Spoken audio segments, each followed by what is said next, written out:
गोड्डा का डीसी तानाशाही रवैया को अपना रहा है।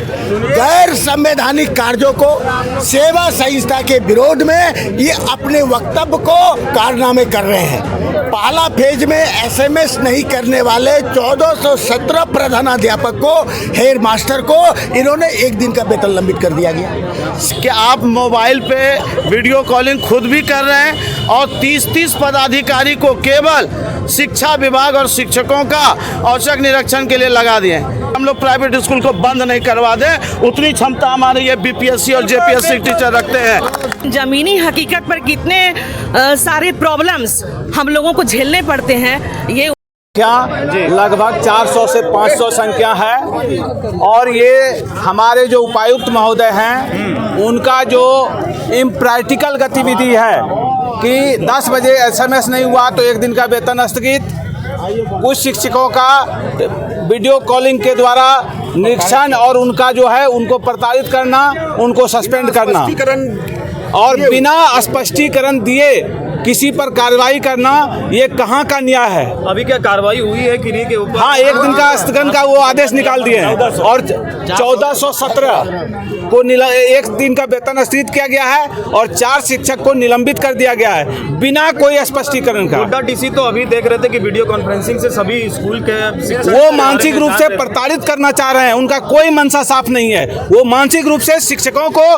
प्रताड़ित करना चाह रहे हैं और सभी शिक्षक जो है वो प्रभारी के रूप में है और प्रभारी का प्रावधान है कि 6 महीना तक ज़्यादा से ज़्यादा रह सके और यहाँ पर 6 साल 8 साल से प्रभारी हैं, उनको प्रभारी के रूप में कोई दे नहीं है और दूसरा उल्टा चाबुक उन पर चलाया जा रहा है। उनको मानसिक रूप से प्रताड़ित किया गया है और प्रताड़ित किया जा रहा है। इसी के विरोध में हम लोगों ने पहला जो है सांकेतिक, चूँकि हम लोग शिक्षित व्यक्ति होते हैं, सांकेतिक तौर पर उनका विरोध कर रहे हैं, जिसके लिए मैंने जो है एसडीओ साहब से परमिशन लिया। 6 से 7 का भी है और प्रत्येक 26, 27, 28 मार्च को हम लोगों का प्रत्येक विद्यालय में काला बिल्ला लगाकर विद्यालय के गतिविधि को करेंगे, लेकिन सांकेतिक विरोध उनका कर रहे हैं और हो सकता है इसके बाद भी अगर वो नहीं मानेंगे, हमारे साथ न्याय नहीं होगा तो हम लोग आगे हर तरह के आंदोलन के लिए तैयार हैं। रोड से लेकर डेरा डालो से लेकर आमरण अनशन तक का प्रावधान हम लोग के पास है और हम लोग आगे बढ़ेंगे। चलिए, आप लोगों का मांग क्या पहले मीडिया वाले को मैं नमन करना चाहता हूँ, मीडिया वाले को जोहार बोलना चाहता हूँ। गोड्डा का डीसी तानाशाही रवैया को अपना रहा है। गैर संवैधानिक कार्यों को सेवा संहिता के विरोध में ये अपने वक्तव्य को कारनामे कर रहे हैं। पहला फेज में एसएमएस नहीं करने वाले 1417 प्रधानाध्यापक को, हेड मास्टर को इन्होंने एक दिन का वेतन लंबित कर दिया गया। सेवा संहिता 4 शिक्षकों को निलंबित कर दिया गया। सेवा संहिता कहती है कि पहले उसको शो काउच पूछा जाएगा, उसके बाद शो काउच के जवाब देने पर निलंबन की प्रक्रिया शुरू होगी या प्रपत्र गौ गठित होगा। ये नियम राज्य में है कि ये पूरे राज्य में नियम है, देश में है। डीसी भी संविधान से अलग नहीं है। भारत के नागरिकों में पद पर रहते हुए केवल 2 आदमी ही अरेस्ट नहीं हो सकते हैं, वो भारत के राष्ट्रपति और राज्यों के राज्यपाल हैं। समान कानून डीसी पर भी लागू है, शिक्षकों पर भी लागू है। उसको संवैधानिक ज्ञान का अभाव है। उस अभाव के कारण ने उन्होंने एनजीओ से मिल करके वीडियो कॉन्फ्रेंसिंग के द्वारा माहिर मास्टरों को प्रचारित करने का काम किया। पूरे विद्यालय में प्रभारी प्रधानाध्यापक है। प्रभारी प्रधानाध्यापक not a permanent post, that is temporary, but all the headmaster being from 10 years, 15 years to the work of headmasters, बिना कोई अतिरिक्त लाभ दिए हुए वो सहायक शिक्षक को प्रभारी प्रधानाध्यापक बना दिया गया और उसके कार्यों का निर्वहन कर रहा है। इलाहाबाद हाई लाभ कुछ नहीं, इलाहाबाद हाई कोर्ट का निर्णय है कि जो भी प्रभारी प्रधानाध्यापक है उसको प्रधानाध्यापक का पद दिया जाए। इनके द्वारा नहीं दिया जाता है। उसको लाभ में क्या मिलता है? बीपी मिलता है, ब्लड प्रेशर मिलता है, डायबिटीज मिलता है, मानसिक प्रताड़ना मिलता है। इसलिए गोड्डा डीसी के विरोध में हम ईंट से ईंट बजा देंगे। देंगे। और आंदोलन शिक्षकों का आंदोलन है। जिसने शिक्षक कौम को छेड़ा है उसका मटिया मेट हो गया है, उसका सत्यानाश हो गया है। शिक्षक सबसे ज़्यादा संख्या में है। शिक्षक जब चाह लिया तो इसका हम ईंट से ईंट बजा देंगे। यदि अपने रवैये से वापस नहीं आए तो आंदोलन उग्र होगा और डीसी को वापस जाने तक आंदोलन बरकरार रहेगा। धन्यवाद सबको। क्या कहिएगा इसको लेकर आप लोग? ये गोड्डा जो है पूरा राज्य में, झारखंड राज्य में गोड्डा एक यूनिक जिला है जहां 10 बजे तक एसएमएस करने को कहा जाता है। ग्रामीण आप जमीनी क्षेत्र में आके देखिए, जमीन पे आप आइए कि 10 बजे तक हमारे बच्चे, कितने ग्रामीण क्षेत्र में बच्चे उपस्थित हो पाते हैं विद्यालय। बहुत सारा काम है बच्चा को। प्लस एमडीएम का जो है संचालन, खाता का संचालन अध्यक्ष और संयोजिका करती है।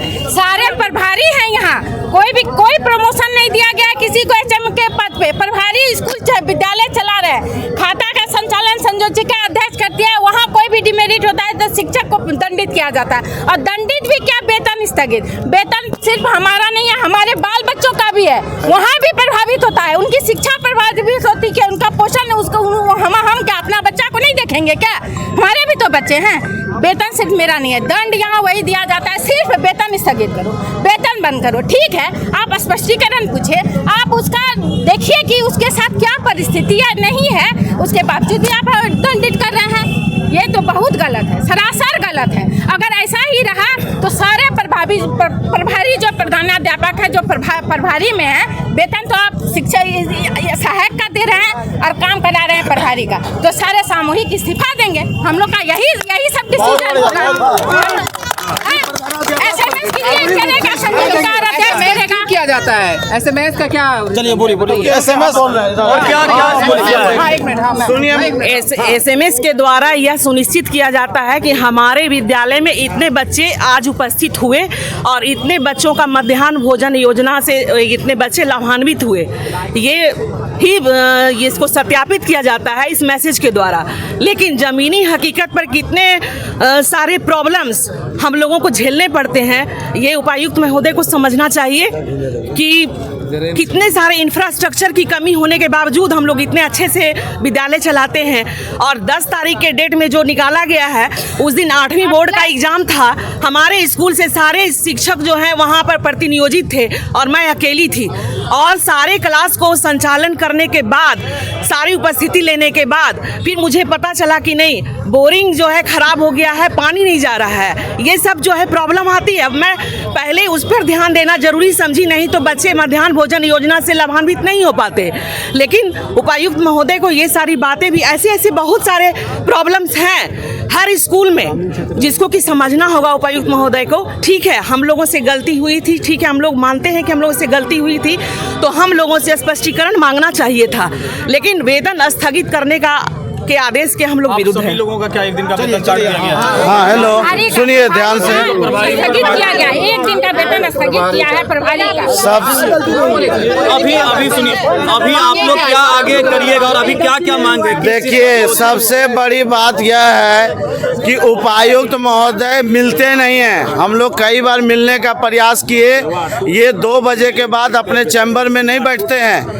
और हम लोग सीएल लेकर के 16 सीएल मिलता है साल भर में, सीएल लेके तो इनसे मिल नहीं सकते हैं। अगर हम शिक्षकों से इनको कोई भी समस्या थी, कोई भी काम लेना था, तो हमारे संगठन के लोगों को ये बुलाते और अपनी बात रखते कि हम आपसे ये सब चाहते हैं। उसके बाद हमारी भी बात सुनते, क्योंकि हम एक लोकतांत्रिक देश में रहते हैं, कोई तानाशाही या राजतंत्र में नहीं रहते हैं कि आप मोबाइल पे वीडियो कॉलिंग खुद भी कर रहे हैं और 30 पदाधिकारी को केवल शिक्षा विभाग और शिक्षकों का औचक निरीक्षण के लिए लगा दिए।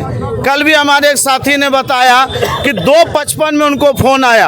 अब बताइए, पत्रकार बंधु, 3 बजे विद्यालय बंद होता है, 2:55 में फ़ोन आने का क्या तुक है, क्या उचित है? यदि आप निरीक्षण करना चाहते हैं तो पहले हमारी समस्याओं को सुनिए। उससे भी बड़ी बात है कि उपायुक्त में चाहते हैं कि प्राइवेट स्कूल के तरह हमारा सरकारी स्कूल दिखे, तो बगल में संत थॉमस है, उनको जाके देखना चाहिए। उपायुक्त है, उनको बहुत पावर है। वहाँ जितनी व्यवस्था है संत थॉमस में, चाहे सफाई कर्मी हो, उसके बाद शिक्षक हो, कंप्यूटर ऑपरेटर हो, लिपिक हो, गार्ड हो, बिजली व्यवस्था हो, जनरेटर हो, सारा स्कूल एक एक स्कूल में दीजिए। हम लोग कोई ताकत नहीं है कि हम लोग प्राइवेट स्कूल को बंद नहीं करवा दें, उतनी क्षमता हमारे ये बीपीएससी और जेपीएससी टीचर रखते हैं। आप चाहते हैं कि हाथी के आकार का हमको चाहिए व्यवस्था, और आप पिद्दी बना के रखे हैं। प्राथमिक विद्यालय में 5-5 कक्षा के बच्चे पढ़ते हैं और एक शिक्षक पे दे दिए हैं। मिडिल स्कूल में 2 टीचर दे दिए हैं। आप हाँ देखिए, अभी हमारे हमको बोले हमारे अभी बीच में आया कि मिडिल स्कूल भी एक शिक्षक ही है। तो मैं पत्रकार के माध्यम से, इस चैनल के माध्यम से माननीय उपायुक्त महोदय से ये प्रश्न चाहता हूँ कि 8वीं कक्षा तक एक शिक्षक के भरोसे आप छोड़ करके क्या क्या हमसे करवाना चाहते हैं। दूसरी बात, इधर एक उनका मैसेज आया कि 9 बजे SMS भेजिए, 9 बजे स्कूल ओपनिंग का टाइम है, 9 बजे कैसे हम उपस्थिति दे दें। और सुदूर ग्रामीण इलाका में गरीब घर के बच्चे हैं, वो लेट से स्कूल आते हैं। ये सच्चाई है। धरातल पे हम लोग को सुंदर पहाड़ी जैसे दुर्गम इलाकों में काम करना पड़ता है। हम शिक्षक यदि उनको मध्याह्न भोजन योजना से वंचित कर देंगे तो इसके जिम्मेवार कौन होंगे? इनका जवाब सब उनको सोचना होगा। संगठन उनसे वार्ता करने के लिए हमेशा तैयार है। आप हमसे वार्ता कीजिए, हमारी समस्याओं को समझिए और तब बीच का रास्ता निकालिए। हम लोगों ने उपायुक्त महोदय को 2 ज्ञापन दिया है। एक ज्ञापन दिया है कि वो जो 2 आदेश उन्होंने जारी किया उनको निरस्त करें, और दूसरा ज्ञापन दिया कि हमारी जो विभिन्न समस्याएं हैं, चाहे प्रोन्नति की समस्या है, चाहे सरकारी ये मेरा मोबाइल है पर्सनल, इस मोबाइल से वो सारा काम लेते हैं। अगर सरकार का काम व्यक्तिगत मोबाइल से शिक्षक क्यों करे? क्या थानेदार जो है अपना पर्सनल रिवॉल्वर और मोटरसाइकिल से पुलिस को या चोर को पकड़ता है क्या?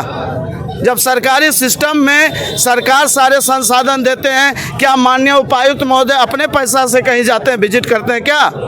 तो हम शिक्षक अपने व्यक्तिगत मोबाइल से ट्रेनिंग लिए। सबसे दुखद बात है कि 26 घंटे का 50 घंटे का प्रशिक्षण पूरे राज्य के 1 लाख शिक्षकों को अपने व्यक्तिगत मोबाइल से लेना पड़ा। और इसके लिए भी उपायुक्त महोदय ने एक चिट्ठी निकाला था कि यदि 2 दिन के अंदर ये लोग प्रशिक्षण नहीं लेंगे तो इन लोगों का वेतन बंद रखा जाएगा। माने हर एक बात में वेतन बंद और तानाशाही, बस यही हम लोग का है। आगे हम लोग का आंदोलन चलेगा। 28 तारीख को यदि अनुमंडल पदाधिकारी अनुमति दे देंगे तो पूरे जिले के टीचर का आह्वान संगठन के माध्यम से किया जाएगा कि आप 1 बजे दिन में यहाँ शहीद स्तंभ पे पहुँचे और विशाल जो है हम लोग हुजूम में एक विरोध मार्च जो है माननीय उपायुक्त गोड्डा के विरोध में करेंगे। और यह आंदोलन तब तक चलता रहेगा जब तक ये दोनों आदेश निरस्त नहीं होते हैं और हमारे मान सम्मान और गरिमा का ख्याल माननीय उपायुक्त नहीं रखते हैं। यह संगठन जो है सभी संगठनों का सामूहिक मंच है। इसका नाम है समग्र शिक्षक मंच। इसमें प्राथमिक विद्यालय से लेके +2 के शिक्षकों का जो है संगठन है। इन्हीं शब्दों के साथ मैं अपनी वाणी को विराम देता हूं और एक जोरदार नारा उपायुक्त के विरोध में हम लोग सब लगाएंगे। गुड्डा डीसी गुड्डा छोड़ो, अरे गुड्डा डीसी गुड्डा छोड़ो, गुड्डा डीसी हाय हाय।